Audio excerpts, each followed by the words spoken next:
Usaping pananampalataya. Ang pangangaral ng mga pastor sa Pilipinas. Ang tanong, katotohanan ba?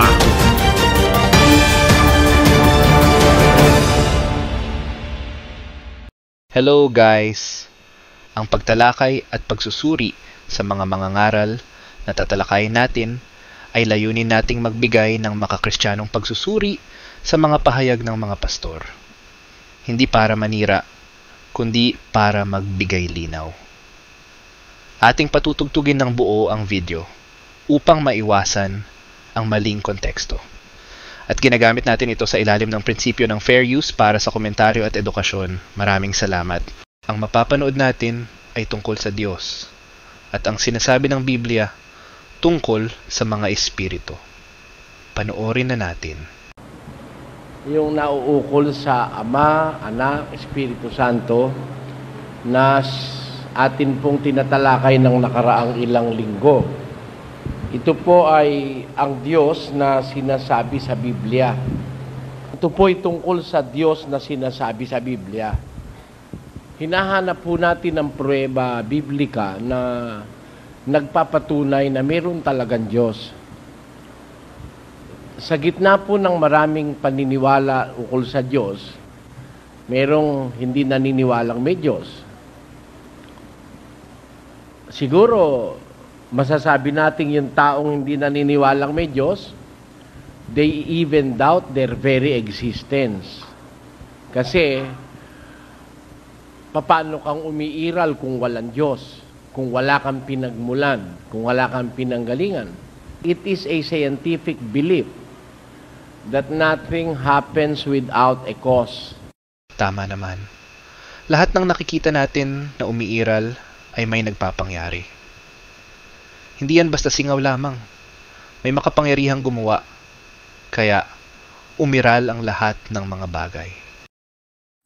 And I believe that the real cause of our being is the Creator. Bakit tayo naririto sa lupa? Meron kasing lumikha sa atin.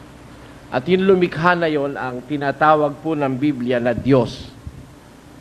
Bagaman, hindi lang naman po ang Biblia ang nagsasabi ukol sa tinatawag na Diyos o isang Creator. Marami pa pong mga ibang libro, gaya ng Vedas ng mga Indians, na nagsasabing meron talagang lumikha. Kaya lang, may iba-iba pong paniniwala ang tao ukol sa lumikha. Kagaya halimbawa ng paniniwala ng mga Rizalista. Ang mga Rizalista sa ating bansa, isang local religious group, ay naniniwalang si Rizal daw ang Diyos.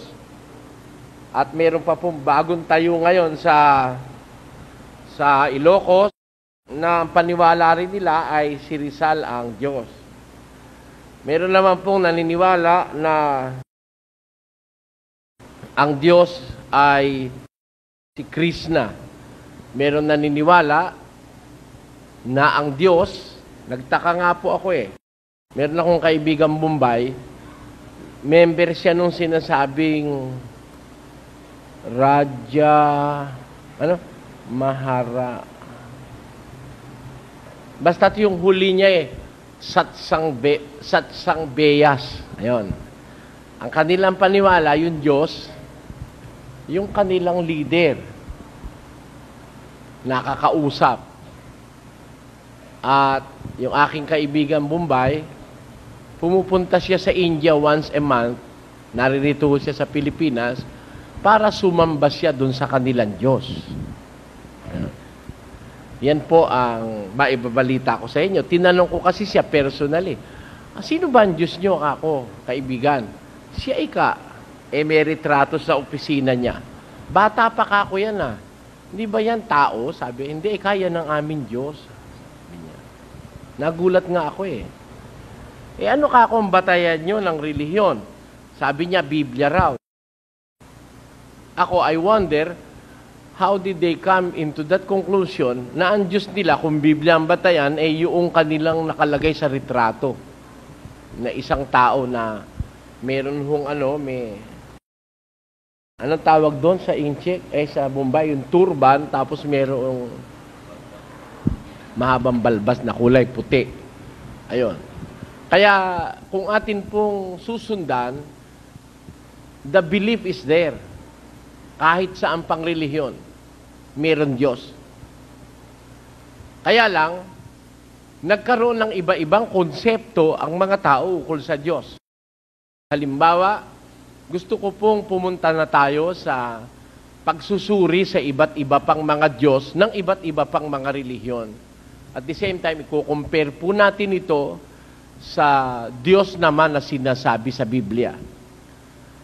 Meron silang kinikilalang Diyos. Ako kasi, basta naniniwala sa Diyos, kahit mali po ang paniwala, mas malapit ang loob ko dun sa naniniwala sa Diyos, kaysa naman dun sa mga taong talagang walang Diyos sa buhay kahit kapiraso.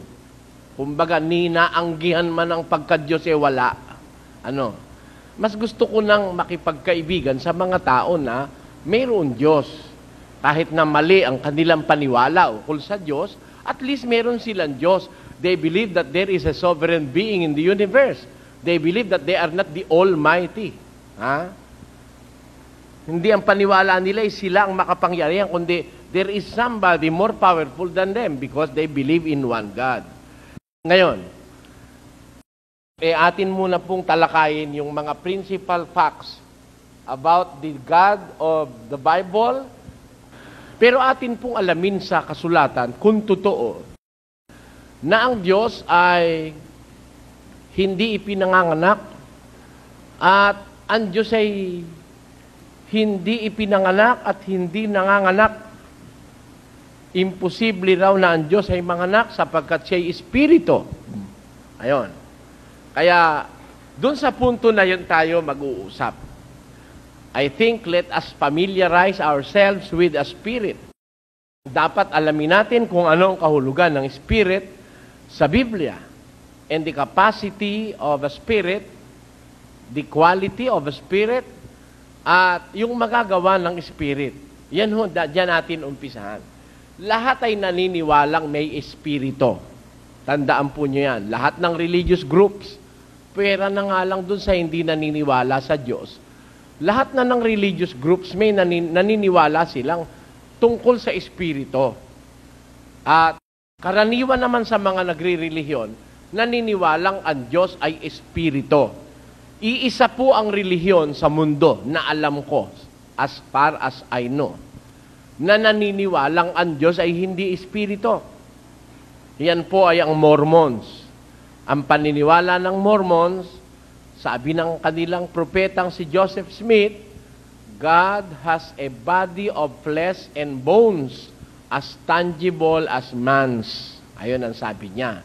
Ang Diyos daw ay mayroong katawang may laman at buto na nahihipong kagaya ng tao. Yan ang paniwala ng mga Mormons. Nakasulat yan sa kanilang libro. Ngayon, Sa Biblia may dalawang klaseng katawan o laman. Ang sabi ng Biblia ay ito. Mayroon namang mga katawang ukol sa langit at mga katawang ukol sa lupa. Tatapwat iba ang kalwalhatian ng ukol sa langit at iba ang ukol sa lupa. Hindi ba nang mabuhay si Jesus ay pumasok siya sa silid na nakasara ang lahat na pwedeng lagusan? Pero nakapasok si Jesus. Hindi na kasi siya nasa katawang lupa, kundi nasa katawang makalangit na ang kanyang kalagayan. At samantalang kanilang pinag-uusapan ang mga bagay na ito, siya rin ay tumayo sa gitna nila at sa kanila'y nagsabi, "Kapayapaay sumainyo."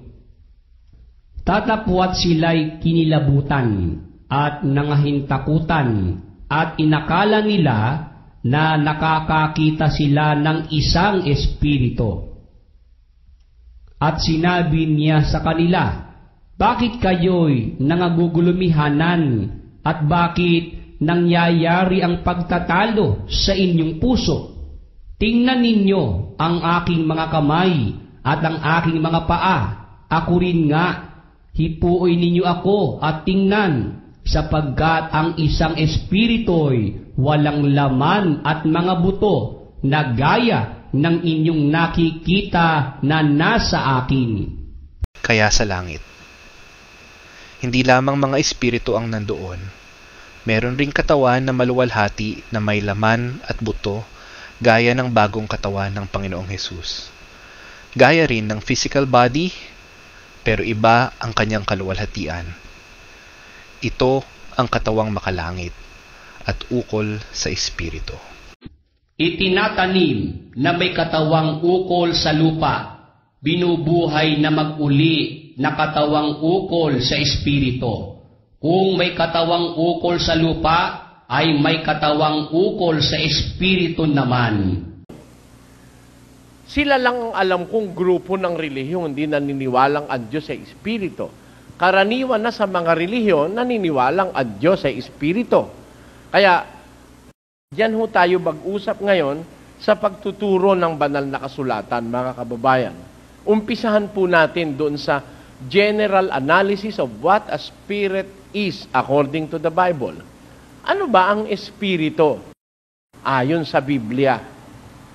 Kung Biblia ang ating pag-uusapan, saan natin po pwedeng maitulad ang espiritu para tayo magkaroon ng ideya? Kasi yung espiritu, ayon sa Biblia, walang laman at buto eh. Pakinggan nyo sa Lucas, ganito ating mababasa.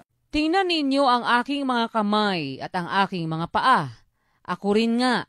Hipuin ninyo ako at tingnan, sapagkat ang isang espirito'y walang laman at mga buto, na gaya ng inyong nakikita na nasa akin. Sabi po ng Panginoong Hesus, ang espiritu, walang laman at mga buto. Sabi niya. Sa makatwid, yung espiritu, hindi binubuo ng materya. Walang laman at buto. Yan ang dapat nating maintindihan. At siguro, karaniwan na sa inyong sasang-ayon dun sa salita na yon, na ang espiritu, walang laman at buto. Pero, paano po natin maihahalimbawa ang espiritu? Saan natin pwedeng ihalimbawa ang espiritu? O, para magkaroon tayo ng ideya, magkaroon man lang tayo ng hint kung ano ang espiritu. Maghalimbawa po tayo sa materya, kung ano ang kahulugan ng espiritu sa materyang halimbawa. Pakinggan nyo sa isang talata ng Ebreo, Kapitulo 1, versikulo 7, 14, ganito po ang nakasulat. At sinasabi niya tungkol sa mga anghel, yaong ginagawang mga anghel niya ang mga hangin, at ang kanyang mga ministro ay ningas ng apoy. Hindi baga silang lahat ay mga espiritong tagapaglingkod, na mga sinugo upang magsipaglingkod sa kapakinabangan ng mga gmamana ng kaligtasan? Ayon, di ba yung mga anghel eh, mga espiritu, sabi ng Biblia. Pero, yun eh kay ginagawa niyang mga anghel niya ang hangin. Doon pala inihalimbawa ng Biblia, yung espiritu parang hangin. Something that you can feel but you cannot see. It belong to the invisible, to the world of invisible. Ang espiritu po'y invisible sa ating sariling mata. Ang espiritu ay nararamdaman pero hindi po nahihipo. Hindi nasasalat. Wala pong ano ang espiritu ay walang materya. Para siyang hangin, hindi nakikita. Meron po ba talagang mga bagay na hindi nakikita? Kailangan ba tayong maniwala na may mga bagay talagang hindi nakikita kagaya ng espiritu? Pakinggan nyo sa isang talata ng Kolosas 1, versikulo 15 patuloy. Na siya ang larawan ng Diyos na di nakikita, ang panganay ng lahat ng mga nilalang. Sapagkat sa Kanya nilalang ang lahat ng mga bagay, sa sangkalangitan at sa sangkalupaan, na mga bagay na nakikita at ang mga bagay na di nakikita. Meron palang mga nilalangan Diyos na dalawang klase. Bagay na nakikita at bagay na hindi nakikita. Things which are visible to the eye and things which are invisible. Yun ang sabi sa Biblia. May visible at merong invisible. At kasama po sa daigdig ng mga invisible, yung mga espirito. Hindi nakikita yan ng mata ng tao, ayon sa ating mababasa sa Biblia. Itinulad yan, gaya ng mga anghel na espirito, itinulad po yan sa hangin. Meron po ba tayong pruweba pang isa sa Biblia na talagang yung espiritu itinutulad ni Kristo sa hangin at ng mga otoridad ng Biblia? Pakinggan nyo sa Juan 3, ganito ang ating mababasa.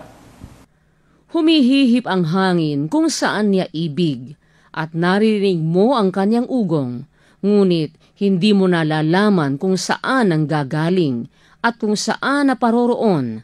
Gayon ang bawat ipinanganak ng espiritu. Nakita nyo? Yung espiritu, itinutulad ni Kristo talaga sa hangin. Humihihipik ang hangin, sabi niya kay Nicodemo. Hindi mo naririnig mo ang ugong niya, pero hindi mo nalalaman kung saan siya nanggaling at kung saan naman siya naparoon. Gayon ang bawat ipinanganganak ng espiritu, ang wika ni Kristo. Therefore, kung paanong invisible yung hangin na hindi mo alam kung saan nanggaling, kung saan nagpunta, gayon din naman hindi alam ng taong materya, yung kanyang mga mata, ang isang espiritu. Ang bawat ipinanganak ng espiritu, hindi rin natin nalalaman. Pero dapat tayong magtiwala at maniwala sa isang realidad na hindi nakikita. Meron po kasing mga tao, ito po'y subject ng mga diskusyon. Ito'y karaniwan ng nasasabi ng mga materialista.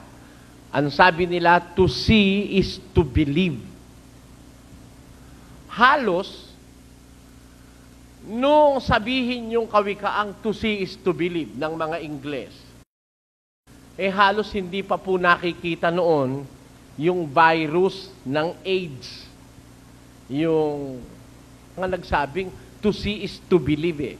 Para sa kanila, para ka maniwala, kailangan makita mo muna. Ako po, naniniwalang impertinente yung paniniwalang to see is to believe. Sometimes, we have to believe in things that we do not see. And that is scientific. No? Hindi naman sinabi na to see through a microscope is to believe. No? There are things which you cannot see, but can actually be seen under a microscope. Ayon. Kaya, lalabas sabi ko, impertinente yung paniniwalang to see is to believe. Because there are things which you must believe even if you haven't seen. Kasi, kagaya halimbawa, sino naman ba sa inyo nakakita na ng mikrobyo?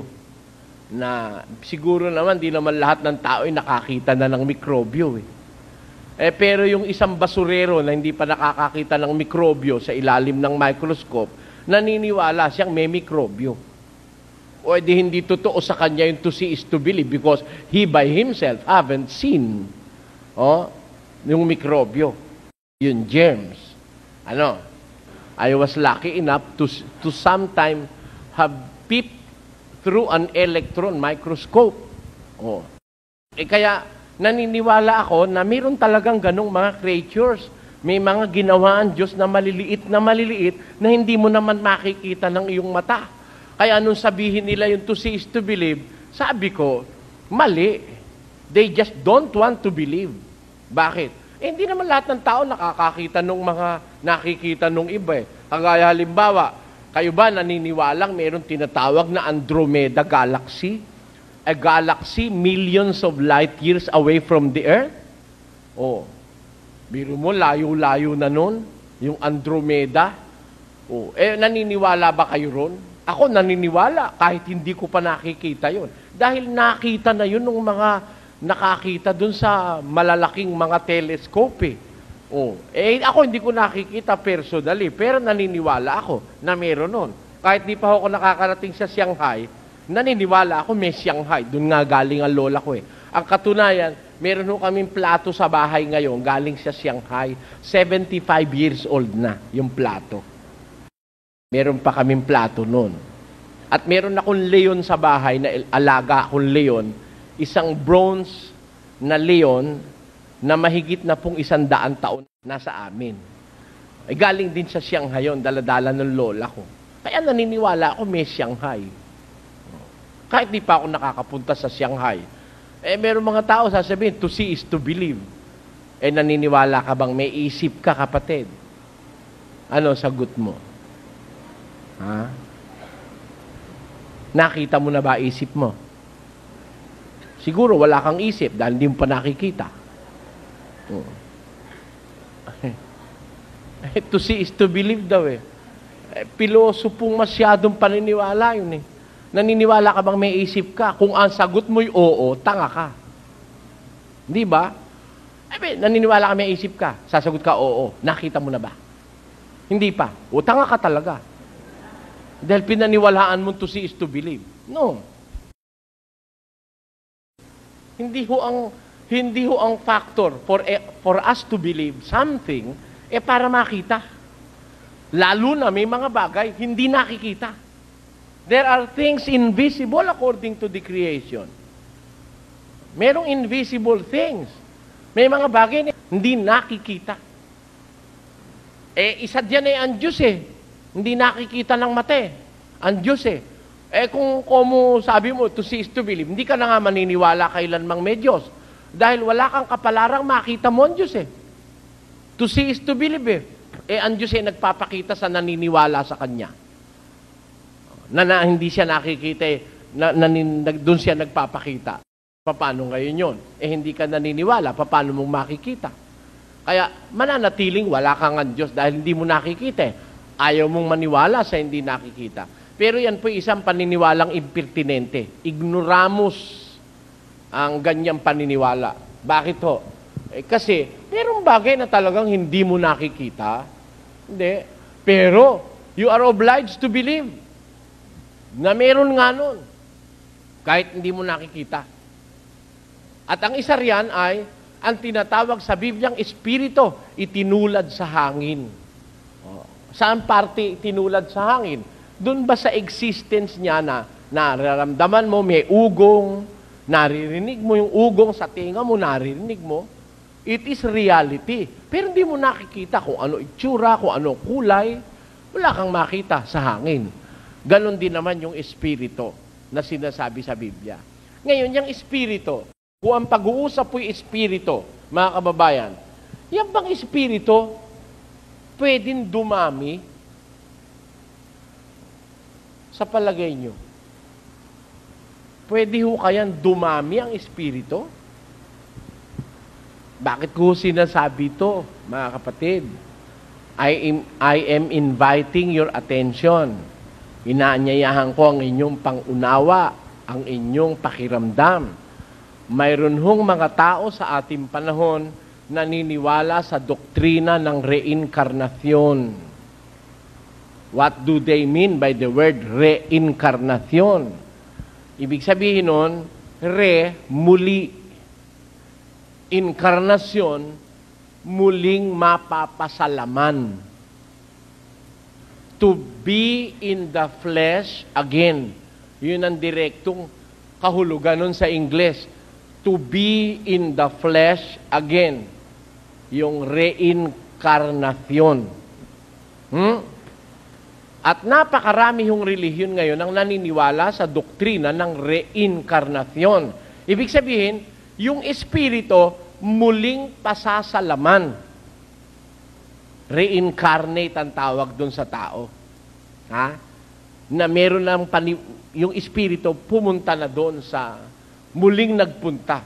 Ang reinkarnasyon po'y naniniwala sa libu-libong beses na life cycle na ang isang taong nabuhay ngayon ay maaaring mamatay pagkatapos pagkaraan ng ilang libong taon ay mabuhay ng ulit-uli, balik-uli, patay uli, balik uli, patay uli, balik uli, patay uli, balik uli dahil hindi pa raw siya nagiging perpekto at kailangan pagbayaran niya yung mga karma sa buhay niya. Kaya yung karma ni malaki ginawang kalokohan sa atin nung karma na yun na samantalang hindi ka nakakabayad nung yung karma sa buong buhay mo, buli-uli kang pababalikin ng Diyos. O, balik ka uli, meron ka pang hindi nababayaran. Hindi ka na naman uli nakabayad dahil langutang ka na naman uli. Balik ka na naman uli. Kaya walang katapusan balik-balik yung reinkarnasyon na yan. Yan ho ang doktrina ng reinkarnasyon. Under that doctrine, ang espiritu raw ng isang taong, halimbawa ay namatay ang isang tao, yung espiritu niya lilipat sa ibang katawan. Pansamantalang wala pang katawan, lalagay muna siya sa mga prutas. Pag napaglihihan daw ng babae, kakainin yung prutas, ayun, doon ngayon sa ipinagbubuntis niya, yung espiritu na yun ang pupunta. Yan o, ang paniniwalang reinkarnasyon. Kaya nga nung makadiskusyon ko yung taga Pampanga, sabi ko, nasa prutas na mangga. Nakain nung naglilihi, kaya napunta. Ang nangyari ka ako dun sa manggay nahulog, nasa lunang baboy. Paano ngayon yun? Di imbis na maging tao'y naging baboy. Abay, pwede raw yun. Tinan mo yung paniniwala yan. Akala ko ba the intent of reincarnation is perfection of a man? Ha? If you were to be perfected, ba't naging baboy ka? Di lalo kang umatras. Oh. Sino naman ang papayag na magre-reincarnate ka as a pig? Oh. Meron, halimbawa, nakain naman ng unggoy yung saging. O di magiging unggoy ka naman. Ano ba naman kakuklaseng paniniwala yan? Tinuturo mo na yan. Saan mo ba pinaghahagilap na alimuom yan? Ha? Wala naman niyang itinuro si Kristo, reinkarnasyon. Mabuti pa yung resurrection. Meron. Pero reinkarnasyon o muling pagbabalik sa laman ng Espiritu, ay wala nun sa Biblia. Bakit? Isipin nyo kung yan ay tamang paniwala. Ilan ang original na tao sa mundo? Ilan ho? 2. Tama? Si Eva at si Adan. Tama ho? Hindi. Yung 2 original na tao, namatay. Tama ho? Hindi. Namatay. Kung sila'y magre-reincarnate, ilan uli ang tao? Ilan uli? 2 uli. Bakit? Reincarnasyon eh. Dadami ba tao under the belief of reincarnation? Hindi. Magsasalin-salin lang sa iba-ibang laman eh. Yun din. 5 bilyon, 500 milyon ang tao ngayon. Saan ang galing yung 5 bilyong espiritu na yon? Huwag mo naman sabihin sa akin, may tao ngayon, walang espiritu. Huwag kayo magagalit, mga kababayan. Talaga lang hindi ako makumbinsi nung ganong paniniwala. Paano nag-multiply ang tao? Kung ang reinkarnasyon ng doktrina ng Biblia, hindi dadami ang tao. Hindi dadami. Bakit? Magbabalik-balik lang yung espiritu eh. Hindi dadami. Hindi naman pwedeng may taong walang espiritu. Unless na may mga tao diyang ang nakalagay sa loob computer. Na kaya gumagalaw may computer. At ipinrogram ng mga unang espiritu. Wala no. Kaya imposible. Maraming mga paniniwala ngayon eh. Hindi wise. It's not wise. It is not logical to believe na ang reinkarnasyon ay totoo. Bakit? Lalabas, under that doctrine, hindi dadami tao. Ang daing tao ngayon eh. Saan mo pinagnakaw yung mga espiritu na yan? Every 3 seconds, may ipinanganganak uling isang tao. Saan ka maghagilap ng espiritong ilalagay mo ron? Kung ang doktrina ng reinkarnasyon ay totoo, biro mo bawat 3 segundo may lumalabas na tao sa mundo. Bawat 3 pikit na gano'n, tao na yun. 2 na yun. Saan ka magkukuha ng ipaglalalagay doon na espiritu? Magre-reincarnate. Hindi naman kasing dami nung namamatay yung pinanganganak. Amen? Hindi naman magkasing dami. Wala namang ratio na magkasing dami sila. Yung ipinanganak at saka yung namatay. Hindi naman eh. Mangyayari lang yun, kung totoo yun, kung tama ang ratio nung ipinanganak at saka yung namatay, mas marami yung pinanganganak kaysa namamatay. Lalabas, may ipanganganak, walang espiritu, dahil bakante. Di ba? Kaya, ewan ko ba, magagalit lang talaga sa akin ng mga tao, pero gising kayo, maling paniniwala yan, na reinkarnasyon. If that is the case, You are not liable sa iyong ginagawa sa mundo and you will not be so careful enough. Bakit? Total, mapagbabayaran ko naman sa isusunod na inkarnasyon ko eh. Di mangutang ka na lang mangutang ngayon. O kaya mag-asawa ka na ng 70. Total, 70 beses ka na magre-reincarnate yung karma mo. Ha? Anong ngayon ang pagsasamantala? Ano ang logic ng pagsasamantalang gumawa ng mabuti? Ano ang logic ng pag-aapurang ikaw ay maka-achieve ng sambagay when you can return to this earth through the belief of reincarnation 1,000 times? Ha? Mali eh. Meron ng tao nabuhay ng 150 years eh. Gusto niya nang mamatay eh. Gusto ko na ikaw mamatay? Ang haba-haba ng buhay ko. Yung kausap ko si Dr. Roque, Eli, alam mo ako, pangarap ko, mabuhay ako ng maginhawa at saka mga 70 lang, 60. Gusto ko na mamatay. Bakit naman, Dok? Kayo ako'y mahigit pa lang 50 eh. Gusto ko mga 50, mga 60, 70 mamatay na ako. Bakit to? Ayoko nung magiging ulyanin ako, kaya magkakaroon ako ng rayuma, ayoko nun. Sabi niya. Dahil yung mga pasyente ko, may rayuma rito, talaga nag-iiyak sa sakit, sabi niya. Ayoko hiling ko sa Diyos, mga 60 lang, mamatay na ako, 70. Sabi ko, ganun ba ang pagkakilala niyo, Dok? Oo, Sabi niya, merong nabuhay ng 150, hirap na hirap sa rayuma. Ikaw kaya, kung tatanungin ka ng Diyos, anak, balik ka uli. Baka magkarayuma ako uli. Virong takot na hirap yung balik-balik ka rito 1,000 beses bago ka maperfecto. At para ikaw maging dapat lang sa Diyos you have to travel to and fro. Magbalik-balik ka. You have to come back again and again and again and again and again on this earth under different bodies. Kaya sabi nung nakausap ko isa naniniwala sa reincarnation, halimbawa, ikaw ngayon tomboy ka. Pagbalik mo uli, iba naman. Maaari, bakla ka naman. Pagbalik mo na naman uli, silahis ka naman. Anong klaseng buhay? Yung lagi ka nalang pinagtatawanan. Baka naman kaya pagbalik mo naman hindi na uso ang babae at lalaki noon. Ha? Baka ang uso na noon talagang tomboy na't bakla. Yun ang contracting parties pag may kasal. Baka magkaganon. Kaya sabi ko, ang gulo ng paniniwalang reinkarnasyon, walang batayan sa Biblia. Walang batayan sa mga otoridad. At yung naniniwala sa Biblia, na naniniwala sa reinkarnasyon, ay hindi talagang naniniwala yun sa Biblia. Sapagkat wala sa Biblia ang reinkarnasyon. O ang mulit-muling paglalagay sa laman ng isang tao. Kasi lalabas under that belief, hindi dadami tao. Ang espiritu ay napakarami. Bakit dadami ang tao? Kung ang espiritu ay magbabalik-balik lang. Hindi dadami. Dumami na nga ang tao. 5 bilyon, 500 milyon na ngayon ang tao. Yan ang gusto kong maintindihan nyo, mga kababayan. Kaya, dun sa process o dun sa sinasabi nilang belief in reincarnation, hindi po hindi logical na paniwalaan natin. Kasi ang espiritu, naniniwala po ako, dumadami yan. Kung paanong dumadami ang tao, dumadami rin ang espiritu. Bakit? Pakinggan nyo, balikan natin ng Juan 3, ganito ating mababasa.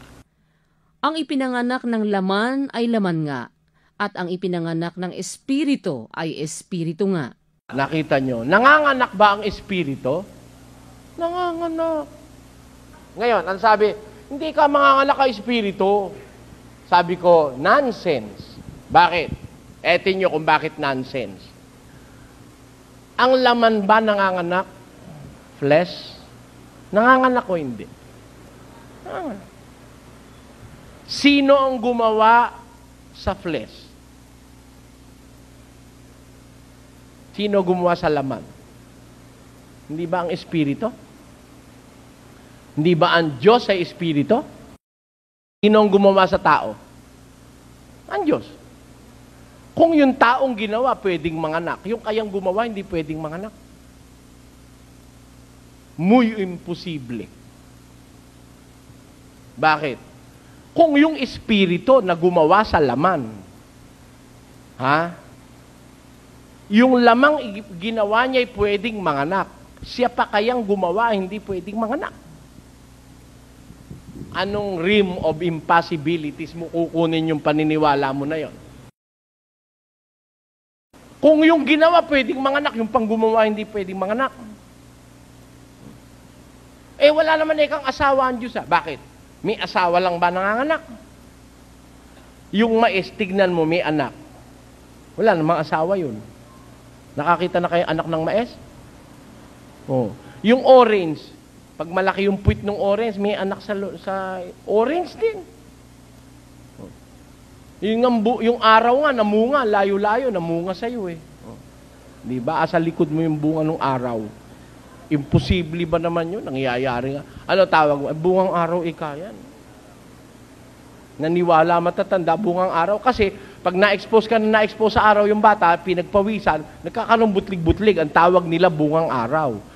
Oh. Kung wala nga naman yung araw, hindi magkakaroon.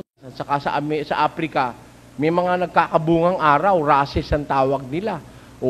Bungang araw. Paano nagbunga? Layo-layo nung araw. Wala naman sanga.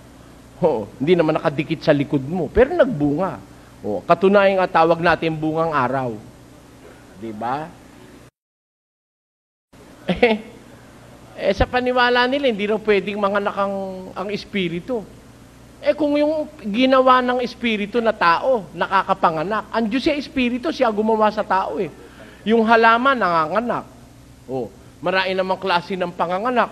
Hindi naman kailangan may asawa eh. Tinan nyo nga yung mayana. Nakakita na kayo ng mayana? Alam niyo ba yung mayana? Mayana yata tawag ng lola ko doon sa dinidikdik panlagay sa ano eh. At saka mayroong halaman na makapalang balat na yung dahon niya itanim mo'y tutubo. Nanganganak yung dahon. Kalimutan ko pangalan nun eh. Nanganganak yung dahon. Dahon lang niya itanim mo, tutubo. Tayo nyo? Nanganganak. Wala namang asawa yun. Si Maria nga nanganak, walang asawa eh. Diba? Kaya nga si Jose, nagtaka eh. Maria, hindi pa kita sinasanggi eh. Ba't ka nabuntis? Lalayasan niya si Maria. Nagdamdam si Jose. Malaki pagdaramdam niya. Mahal niya si Maria. Nung natutulog siya, pakita yung anghel. Jose, anak ni David, huwag kang mangamba sa pagtanggap kay Maria na iyong asawa, sapagkat ang kanyang dinadalang tao ay lalang ng Espiritu Santo. At siya'y manganganak ng isang lalaki. Tatawagin mo ang kanyang pangalan na Jesus, sapagkat ililigtas niya ang kanyang bayan sa kanilang mga kasalanan. At narito, itong lahat ng ito'y nangyari upang matupad ang sinalita ng Panginoon sa pamamagitan ni Isaias na propeta na nagsasabi, narito, ang isang dalagay maglilihi at manganganak ng isang lalaki at ang tatawag sa kanya Emmanuel na kung liliwanagin ay suma sa atin ng Diyos. Yun ang paliwanag sa kanya nung anghel. Nung nagdaramdam na siya kay Maria, biro mo nga ni kamay man yata, hindi niya pa nakakanti, pagkatapos ay nabuntis. Hindi pwedeng manganak ang walang tatay. Pwede rin manganak yung walang nanay. Di ba? May lalaki naman kasi talagang nanganganak eh, kagaya ng paniwala ni Baha'u'llah. Yung tinatawag na Baha'i Faith, ang paniwala nila, lahat daw ng ginawa ng Diyos, dalawa-dalawa. Kaliwa, kanan, lalaki, babae, mataas, pangit, maganda. Ayun, yun ang paniwala nila eh. Tama yun sa bandang umpisa. Pero pag sinuri mo scientifically, they will be proven wrong. Dahil may mga ginawa ang Diyos walang partner. Kagaya ng mga one-celled plants and animals that reproduces by asexual reproduction. Di kailangan ng mating doon. Di kailangan maging mag-asawa yun para magkaanak. At hindi totoo na lahat ng nanganganak babae. Yung mga seahorse, isang uri ng laman dagat, ang nanganganak doon yung lalaki. Siguro hindi pa nila nababalitaan yun. Tagal na ng mundo. Akala ng iba, pagka manganganak, kailangan babae. Hindi, may lalaking nanganganak eh. Yung Diyos, nasa gender ng lalaki kung ipakilala ng Biblia. Pwede bang manganak yung Diyos? Yung Espiritu, pwede bang manganak? Ulitin nga natin. Basa. Ang ipinanganak ng laman ay laman nga, at ang ipinanganak ng espiritu ay espiritu nga. O, nanganganak ho ba espiritu? Ayon kay Kristo, nanganganak. Ang ipinanganak ng laman, laman. Ang ipinanganak ng espiritu, espiritu. O tayong mga tao, ano tayo? Di ba tayo laman? Payag kayo? O. Ano tayo? Pinanganak ng laman, ano tayo? Laman. Kaya nga tayo may laman eh. Pero naniniwala ba kayo na tayo rin ay ipinanganak ng espiritu? Bakit? Ang pagkatao natin, di puro laman. Meron tayong espiritu. Sa ayaw mo maniwala at sa gusto mo, may espiritu ang tao. At yung ating espiritu, may nanganak na iba nun, hindi yun ang nanay natin. Pakinggan nyo. Bukod dito, tayo'y nangagkaroon ng mga ama ng ating laman upang tayo'y parusahan. At sila'y ating iginagalang. Hindi baga lalong tayo'y pasasakop sa ama ng mga espiritu at tayo'y mabubuhay? No, meron ding ama ang ating espiritu. Ang tawag ay the Father of Spirits. Ama ng mga espiritu. Yung ating pagkatao, may ama yan. Yung laman natin, may ama yan. Yung tatay natin. O, kagaya nung aking laman na ito, ang tatay nito ay si Triunfo Soriano. Anak ni Don Sinon Soriano. Yun ang tatay ng lamang ko. Pero yung espiritong nasa akin, hindi galing sa tatay ko yun. Ha? The flesh is incapable of creating spirit. But the spirit can create flesh. Andun ang ano nun eh. Kaya, hindi pwedeng ipanganak ng tatay ko't nanay ko yung espiritu ko. May isang naganak nun. Sino yon? Yung tinatawag sa Bibliang ama ng mga espiritu. The Father of Spirits. Kaya tayo lahat may espiritu eh. Pakiramdaman nyo kung wala kayong espiritu. Sino ho sa inyo ang paniwala nyo wala kayong espiritu? Siguro lahat kayo may espiritu kayo. Yung iba nga, marami pang espiritong dala-dala eh. Paniwala kayo ron? Meron nung ibang tao, maraming espiritong dala. Si Maria Magdalena, ang dami. Pakinggan nyo. 8. At nangyari, pagkatapos ng kaunting panahon, na siya'y naglalakad sa mga bayan at mga nayon, na ipinangangaral at dinadala ang mabubuting balita ng kaharian ng Diyos, at kasama niya ang 12. At ang ilang babae na pinagaling sa masasamang espiritu at sa mga sakit, si Maria na tinatawag na Magdalena, na sa kanya'y 7 demonyo ang nagsilabas. Tanyo, 7 nga kay Maria eh. 7. Kayo ho, pakiramdaman nyo kung ilan ang nasa inyo. Pag masyado kang matakaw, may espiritu ka ng katakawan, isa na yun. Pag matakaw kang masyado sa babae, iba pang espiritu yun. Pag matakaw ka pa sa pera, iba na namang espiritu yun. Magkaiba kasi yung matakaw sa babae kaysa matakaw sa pera eh. Pero pag ikaw, matakaw ka na sa babae, matakaw ka sa pera, ibig sabihin, dalawa ng espiritu nasa iyo. Marami yung masamang espiritu sa mundo eh. Pakiramdaman mo sa sarili mo, pagka masyado kang mayabang, espiritu ng kayabangan yun. Meron ng tao, sobra yabang eh. Extraordinaryo yabang. Meron ganun eh. Meron ng tao, sobrang mahiyain. May mga inferiority complex. Yung ibang espiritu naman ang nandun sa kanya. Meron tao, alsadong-alsado. Meron naman lubog na lubog eh. Di ba? Halos ayaw makipag-usap dahil ang espiritu sa kanya, yung espiritu ng inferiority complex. Eh, iba-ibang espiritu yan eh. Eh, paano? Saan manggagaling yung espiritu na yan, mga kababayan? Kasi yung mga espiritu, dumadami yan. Miski masasamang espiritu, dumadami rin yan. Oh, espiritong sa Diyos, dumadami rin dahil nanganganak ang espiritu ayon sa Biblia. At ang katunayang maraming ang espiritu, eh nakikita nyo ba ang pruweba? Ang tao na nabubuhay sa mundo, eh meron kanya-kanyang espiritu yan. Mararamdaman mo namang may espiritu sa kapwa mo tao eh. Pakinggan nyo. Sa unang Korinto 2, ganito ating mababasa. Sapagkat sino sa mga tao ang nakakakilala ng mga bagay ng tao, kundi ang espiritu ng tao na nasa kanya. Gayon din naman, ang mga bagay ng Diyos ay hindi nakikilala ng sino man maliban na ng Espiritu ng Diyos. Di ba kaya tayo nagkakakilala? O, nagkakaroon tayo ng acquaintances sa mga gawa ng isa't isa. Nagkakaroon tayo ng pagkakasanay sa isa't isa. Dahil doon sa espiritu ng taong nasa iyo at nasa akin, marunong tayong magkaunawaan. Di ba? Pag nakakita ka ng dalagat sa kabinata, nandun sa isang sulok, nagbubulungan, kahit hindi mo na marinig ang pinag-uusapan nun, nararamdaman mo na nararamdaman nun, di ba? Dahil may espiritu ka rin ng tao. Once upon a time, naramdaman mo rin yung nagligawan din kayo ng mister mo, kaya nararamdaman mo yung nararamdaman nila.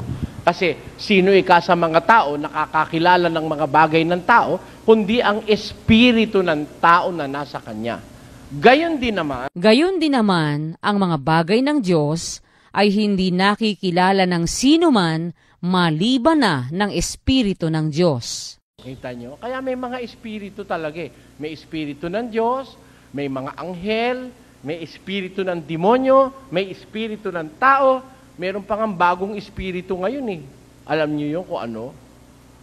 Punta kayo doon sa kahabaan ng Buendia, Makati Avenue, makita mo. Wines and spirits for sale. Open 24 hours.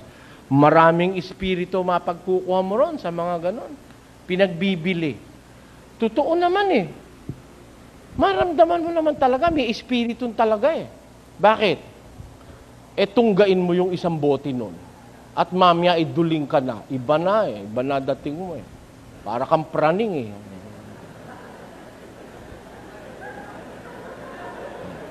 Iba eh. At lalo pang matindi yung espiritu ng Shabu. At saka ng Mary Jane, marijuana. Meron. Alisin mo yon, normal ka. Yung normal na tao, iihi ka ba sa harap ng kapwa? Pag lasing na yung lasing dito sa may simbahan ng Quiapo doon mismo humarap sa mercury drug at umihim pa ganun doon. Bakit siya ganun? Hindi naman siya dating ganun. May hiya naman siya. Ba't nawala? May sumakay na espiritu ron. Iba. Kaya, biro mo, nanay mo, pinatay mo. Palagay mo, normally, magagawa mo yun, ikaw anak, patayin mo nanay mo. O lolo, gahasain mo yung apo mong 4 years old. Magagawa mo ba yun? Normally, sa espiritu mo. May nadagdag lang sa yung ibang espiritu, kaya mo ginawa yun.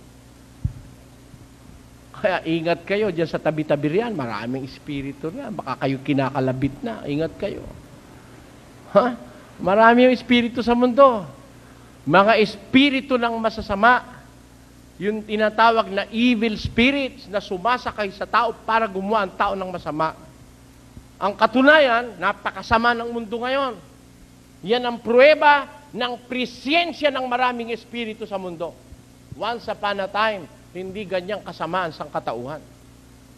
Diba? Nung panahon namin nung bata-bata kami wala ho kaming ganyan. Nung araw na bata ako, itong Quezon Boulevard na ito, from Pasay, nilalakad ko yan Taft Avenue, no? Pasay, galing ho ako sa Pasay. Yung buong kahabaan ng Taft Avenue hanggang dito sa Quiapo. Mula naman dito, pauwi naman doon sa Pag-asa, sa may likod ng SM City, kami doon Pag kuminsan nauubusan ako ng pamasahe, nilalakad ko yan. 2:00, 3:00 ng madaling araw, nag-aaral po ako ng Biblia noon. Doon sa kapatid na Nicolas Perez sa Pasay. Nilalakad ko yan. Wala kang aalalahanin. 2:00, 3:00, naglalakad ka sa daan, wala kang aalalahanin. Ngayon, huwag ka na maglakad. Sa bahay mo na, may inaalala ka pa. Ang katunayan, tignan niyo yung bahay ng mga nakpil dyan, no? Isang historical house yung katabi natin na yan Tingnan niyo bintana. Ang lalaki, no? Puro bintana. May rehas ba? Wala.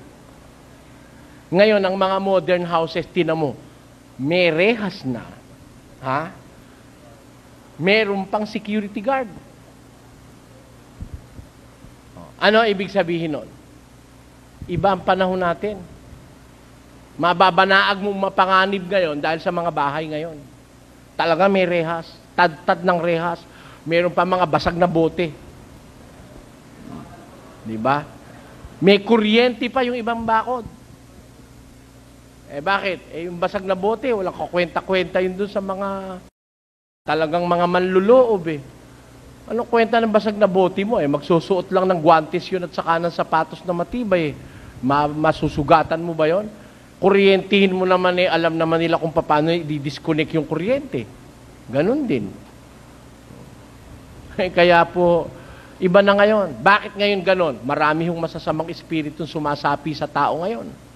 Makikita mo naman talaga, biro mo yung baso gumaganon. Di ba, spirit of the glass na yung baso talagang, yung mga psychic na sinasabi, may mga espiritu yan Kaya lang, hindi lang natin alam kung anong espiritu yon. Pero ako alam ko. Yung iba lumalapit sa kanila, nagpapahula kung kilala nyo lang yung mga espiritu nila, baka matakot kayo Ha? Baka matakot kayo Kasi ang tao po, meron talagang mga espiritu Kaya po, hindi ako naniniwala kailanman na yung espiritu, lumilipat-lipat lang, dumadami yan. Kaya katunayan ngayon, dahil tao masasama, dahil maraming espiritu. Si Maria Magdalena nga, nakapito Pitong espiritu. At yan sa karanasan ko, talaga meron yan. May espiritu. Yun lang, miro mo bubuksan yung binuksan yung posporo. Binuksan. Pagkatapos buksan, nilagay sa lamesa, isa-isang tumindig yung palito, nagsasayaw. Nakakita na kayo nun? Yun yung korting puso na batong puti. May sinulid. Tapos meron dyan parang mga numero. Doon sa may Holiday Inn. May tindahan ako sa loob nun Nung ginagawa ang construction nun, meron doon isang lalaki, ang pangalan, Pap. Pagka-recess na, pagka-break time na, yung mga tauhan ng papang ko, nagkakagulo. Ano baka ako yun? Pinuntahan ko. Yung magtatanong si Pap. Ano ba raw ang asawa ba raw nito kumakaliwa? Aandar na ngayon yung sinulid, aandar na yung bato. Tapos hihinto dun sa mga dapat na sagot. Kitang-kita ko yun lumapit ako. Paglapit kong ganon, tanong uli si Pap. Ang tanong naman yun daw bang anak nito nag-aaral sa probinsya? Nag-aaral ba talaga o nagbubulakbol? Ayaw umandar. Sabi ni Pap, may kontra. Nakatitig ako, ayaw umandar May kontra. Sabi gano'n. Ako 2 beses ko na, 3 na. Dito naman sa yung bilihan dyan ng mga electronics. Raon ba yon? Raon. Hindi, meron dyan, may dalang ahas, makita nyo ito, mamaya, ito, papasok to dun sa loob ng bote. Daldal siyang daldal. Tapos may mga marais siyang mga gamot natuwa ako, kasi bumibili sila ng gamit namin para sa TV program. Nanood ako. Dal. Nakaka-media ora na. Ano ba naman tagal niyan? Sabi nung naghihintay. Pero pakinggan nyo, panoorin nyo lang. Papasok yan dun sa bote. Mamaya. Yan, ganun. Dal. Naka 15 minutos ulit. Tapos, may kontra may kontra raw. Kasi andun nga ako't nanonood talagang merong espiritong gano'n. Talaga naman, kaya niya sinasabing papasok sa bote, ganyan kalaki, bote, ganyan lang ang bunganga, ipapasok daw may espiritu nga Kaya lang, may kontra anong oras na yun, kaya hindi maipasok. Hindi ba? Kaya ako mismo, karanasan ko, nakita na ng mata ko. Meron 4 na bata Meron kami naging kapatid sa Bukawi. Yung kanyang bertud, may karayom na may sinulid. Sasaksak na gano'n. Lalabas. Makikita mo pumagan, walang dugo. Walang walang sugat. Yun din yung nagpapasayaw ng palito ng posporo. Yun din. Gano'n ang gawa niya. Nakasama namin siya. Nanonood kami ngayon. Tinan nyo ikakapatid na Perez ito, itong virtud ko. Sinaksak. Dumaplis. Ay, nagatid, sabi niya. Sinaksak ulit. Tinuduhan niya saksak. Hinugot niya rin dahil nagdugo. Ba't ka nagkaganon? Ba't nagdugo? Sabi niya. Inulit. Sabi na Perez, huwag mo na ulitin. Talagang masusugatan ka na. Bakit? Nabautismuhan ka na, lumayas na yung masamang espiritu sa katawan mo, sabi niya. Ang katunayan, binigyan uli ng posporo, hindi na niya mapaandar Yung palito ng posporo. 4 na batang maliliit. May orasyon Latin. Pagkataba-taba nung matanda, tigi-tigisan daliri. Mag-oorasyon yung matanda. Sige na, sabay-sabay Pikit. Orasyon, dilat, pagdilat, tataas nila yung matanda, tigi-tigisan daliri sila. 4 na bata. Tanyo? Kaya, dito sa mundo, meron talaga niyan. Kaya, totoong may mangkukulam Di ba? May mambabarang. Di ba? May manggagaway. Sinasabi sa Biblia, meron yan Ba't nagagawa ng tao yan? Dahil may espiritong masamang sumasa kanya. Kaya kaingat kayo, pag wala kayong tiwala sa Diyos, tatablang kayo ng kulam. Barang. Yun daw barang unti-unti matutunaw yung tenga mo biro mo, hindi ka naman kumakain ng ipis. Pag nakulam ka gaganunin nung albularyo, lalabas ipis. Buhay pa. Buhok katakot-takot ng daming buhok, kumpul-kumpul daw na buhok. Sabi nila hindi pa ako nakakakita, pero sabi, nung nakakita, talaga ikang buhok na kumpul-kumpul, may kasamang ipis at may balahibo pa ng baboy. Sabi. Nandun sa loob ng tiyan nung kinukulam. May mangkukulam mo ba? Meron. Nasa Biblia Mga kampo ng demonyo yan Yung mga espiritista lang wag naman kayo magagalit May espiritista ba tayo ngayon? Meron ba?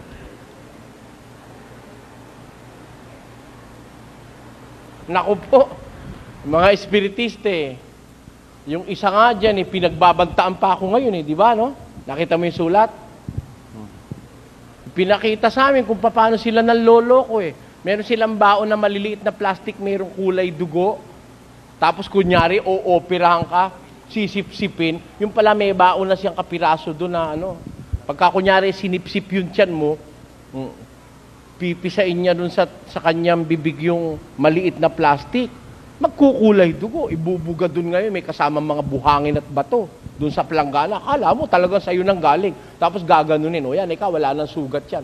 Talagang wala sugat dahil hindi naman nabutas. Nanggaling doon sa loob ng bunganga niya yung, biro mong panluloko sa kapwa-tao yan. Yung nakausap ko, espiritista na yun, ganun ginagawa. Dinemonstrate pa sa amin, di ba meron tayo nun, Dinemonstrate sa amin. Tapos meron pang isang espiritista, yun naman daw talagang bumubunot ng ngipin, walang pampamanhid. Meron siyang damit, ganyan. Pagka siya magmi-medium na, susuot niya yon. May kung ano-ano mga Latin na nakasulat. Tapos meron pa siyang kapirasong librong ganyan kakapal, puro Latin. Naanib dito sa amin, yung tatay ni Taril. Si Mr. Reyes, naanib dito. Kapatid ni Eli, ito yung ginagamit ko nung araw Talaga ikaw hindi kami tinatablan ng taga. Saksak, baril, di ka tatablan pag suot mo to. Aanin ko kako yan. Ito sinusurrender ko na sa'yo dahil ako alam ko masamang espiritu itong ginagamit namin ito. Sinurrender sa akin yung yung damit, parang kimono na may mga kung ano-anong mga Latin, na mga kung ano-anong mga nakasulat, tapos kasama yung libro, may kasama pang karayom at saka sinulid sige kapatid, iwan muna dyan. Ang ipinagtataka ko, mga kababayan, ito hindi, walang pambubola, walang panluloko. Nilagay ko doon sa ilalim ng lamesa ko, nung umagang kausap ko yung tao, dahil nabautismuhan na siya. Nung hapon pumunta ako, wala na. Hindi ko na nakita yun. Hindi ko na uli nakita. Kahit anong halughog ko doon sa aking kwarto, di ko na makita. Sa kaya ako nagpunta yun, Yun daw ang sinusuot nila para wag silang tabla ng bala. At saka ng saksak at saka ng taga. Di talagang mayroong mga supernatural things na nangyayari rito sa mundo. Ba't ko ikinukwento sa inyo ito? para maniwala tayo na mayroon talagang realidad yung sinasabi sa Biblia na may mga invisible things at isa dyan ang espiritu. Maaaring mabuting espiritu at maaari namang masama. Ayan. Ngayon, kung ang pag-uusap po ay espiritu na Diyos, yun Diyos, espiritu rin yun eh. Tawag nga sa kanya, Ama ng mga espiritu. Tanong, anong klaseng espiritu yun Diyos? Ano manifestasyon nun na talagang may Diyos at may espiritu? Kasi yung espiritu ng Diyos, nagmamanifest yun eh. Dapat yung tandaan sa inyong katawan, ano ang manifestation ng espiritu? Ayan, kumikilos ka, gumagalaw ka, nakakakita ka, nakakaramdam ka, with all the faculties of your being, nandyan lahat, present. Yan, kung buhay ka at kumikilos ka, manifestasyon niya ng espiritu. Pero yung Diyos bilang espiritu, nagmamanifest ba siya? At ano ang manifestation pag ang Diyos na espiritu ay nasa isang tao, ang kanyang espiritu? Yan po ang pag-aaralan natin. Kaya nga, huwag magsipaniwala agad sa mga espiritu. Mga minamahal, huwag kayong magsipaniwala sa bawat espiritu, kundi inyong subukin ang mga espiritu kung sila'y sa Diyos, sapagkat maraming nagsilitaw na mga bulaang propeta sa sanglibutan. Maraming salamat sa panunood. Please subscribe, like, and share. Mag-comment naman kung ano ang masasabi ninyo sa aking content.